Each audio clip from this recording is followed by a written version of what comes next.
There is a word in Japanese which goes like enumerate.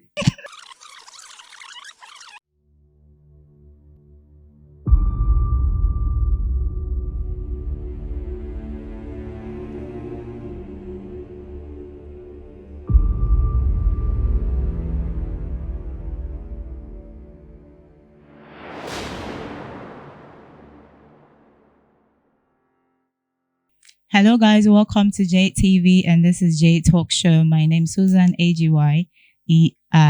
On this show, we talk about issues of life concerning the youth and relationships, politics, religion, marriage, student affairs, and many more. Stay tuned for more interesting discussions. All right, guys. So there's been a recent news in Ghana that is going very much viral about two people in a relationship where one cheated and one had to go through acid on the other. Do you think what the other person did was right? No, That is all. no, the person poured an acid. There's Poured an no acid. benefits here. It's a crime. Well, from me, if it's not an open relationship, I wouldn't cheat. You wouldn't cheat. So Yeah, Like because your we've answer. not had that So you- communication about, like in Africa, like let me just say Ghana, because that's where We we're are from. Exactly. We kind of take dating or relationships so serious that when you're in a relationship with somebody, the person feels like he has already bought you or something, and you're supposed to submit to everything they do. You get it? But then I feel like when you're dating somebody, it doesn't necessarily mean that like the person is yours. So recently, we kind of had in Ghana fix the country, take out the old people, bring up the youth, and so on and so forth. Do you think the youth are capable? now we are comparing the youth to the old politicians. Me personally, I think we should go in for the youth. Why? There is a word in Japanese which goes like enumerate, which means sleeping at work, which is the attribute of most of the old man African politicians. Okay. They sleep at work. They will be sleeping at the parliament. Instead of them to get their ass on the job, they will be sleeping. So are you expecting the country to move forward whilst you are sleeping? I'm sorry, this is not possible. This issue about religion, I think, I have something to say about it. You see, now in Africa, most of the youth, especially those who are religious, they believe that they can sit in their house, in their home, and make money. Why? Because their pastors, their imams, their spiritual leaders told them that there is something like divine intervention which can make miracle in their life while sitting home and sleeping. So now what I see is that an African would prefer to spend the whole week from Monday to Friday, from morning to evening at church, praying, or at the mosque, praying, or at any traditional site, hoping that there is going to be a divine intervention or a manna from heaven to save his life. And this is not good. It is not good. Life is about effort. Life is about what you give. You get what you get. Like it's like garbage in, garbage out. No effort, you are not going to eat. So you have to work hard. You have to work thoroughly to make a living.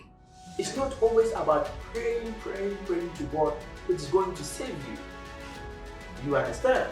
First of all, Africans look at religion in a very bad way. Even the white man that brought religion to us does not follow religion like how we do.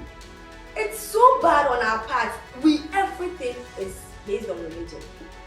God does not rain money from heaven. According to the Christians, creation, God used 6 days to create things, which means that and he rests only one day. Yeah. Which means God himself is a very hard worker. For me, I think it's a brilliant, let me say, a topic that needs, diving in.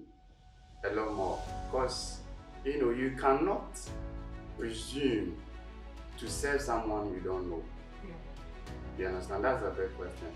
So it means that someone can come and then say he knows the person, and then you are going to believe it, because you yourself, you don't really know that person. And I think the youth need to learn the word for themselves. Whether you are a Muslim, whether you're a Christian, whatever religion that you have interest in, you need to really understand why you are about. Also, the problem is we Africans have put pastors and spiritual leaders very high. Meanwhile, we can get to know God on our own. We don't have to depend on somebody to get to know Him. Alright guys, so what do you guys think about this 50-50 marriage shared responsibilities? I mean, we are Africans and growing up in African environment, we didn't really see that. So what do you think? Right, so dividing the responsibilities into 50-50. So you mean if it is cooking, you divide it into 50. Yeah. I cook today, tomorrow, the following day you will be the one to cook. Yeah. All right. I think it is a very nice idea. It is a very nice idea. We should help each other. Well, I think I'm having the same opinion as you, but I'm not going to take it from the point of tradition. I'm going to take it from the point of being a religious man. You understand? For me, I think a man should take full responsibility of everything. So in terms of cooking, if the lady is not having time to cook, I think the man can step in to come and cook, take care of the kids. And if financially the man is down, the lady can come in, but it's not the responsibility of the lady to support the family financially. For me, I'm against it. Being a foreign student in a foreign land, what are some of the measures you think have been put in place as a foreign student can succeed academically in a foreign land? As a new student, and then you are coming to be enrolled in a school, I think you should know what that school entails. Sorry to say, not everything is for everyone. Okay. And then as a foreigner coming to adapt to a new system, there will be a challenge. All right, so let's specify this a bit. Ghana, Morocco. How do you think a student will be able to survive? Well, I think there is a lot of difference between Ghana education system and then Moroccan education system. Okay. You see? And what I think is Morocco education system is more demanding. Okay. They take the practical aspects serious and also the theoretical aspect. You understand? And then Ghana education is more theoretical. The practical aspect is a bit low. And then imagine maybe you are from Ghana. It means you are home. You are near to parents. Your needs have been taken care of. You understand? But being away, like there is a certain kind of bridge between you and family. That one has already been broken. So in case you go through, any stress, no one is there to help you. That's a factor for failure. That's a big, it's not only that, I think that's the main factor for failure, because I think every student is capable. But their capability to stand the test is the problem, because some people see it as a big thing and then they go back. Okay. But if you are able to stand the test, I think you can do it. So it's all about tuning your mind, being strong mentally. And if you are not, I don't think anything is for you. I would say financial difficulties is a big factor. Exactly. Our embassy maybe is as sometimes to a factor. And I think the success of a student in a foreigner, to me, is based on 3 factors. First of all, you should love what you're doing. You should get a great affinity, love for what you are doing. you should read a course you want to read, you prefer to read, not somebody wants you to read, an influence from a family member, your father, mother, or anybody. Second, you should be competent. Competence. You understand? You should be competent in what you are doing. Take it serious. And lastly, you need a financial support. Why would I say a financial support? It's like a train without an engine. A train without an engine is not a train. It cannot move. It's like a car without a fuel on it. Can you move a car without a fuel? No. It is not possible. That is why the success of a student in foreign land to me depends on his factors. First, you should get a higher ability to up your ability. Second, be competent. And third, get a financial support. For me, I think, I had the opportunity to do a mentoring for first year students, and then, what I talk about was, how a student, can adapt, a hardworking lifestyle.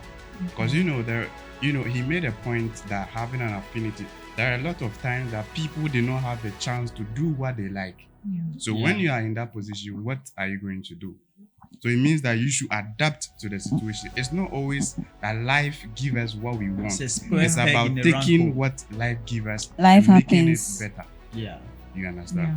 Yeah. I also think social lifestyle is also a very big factor to how we perform there.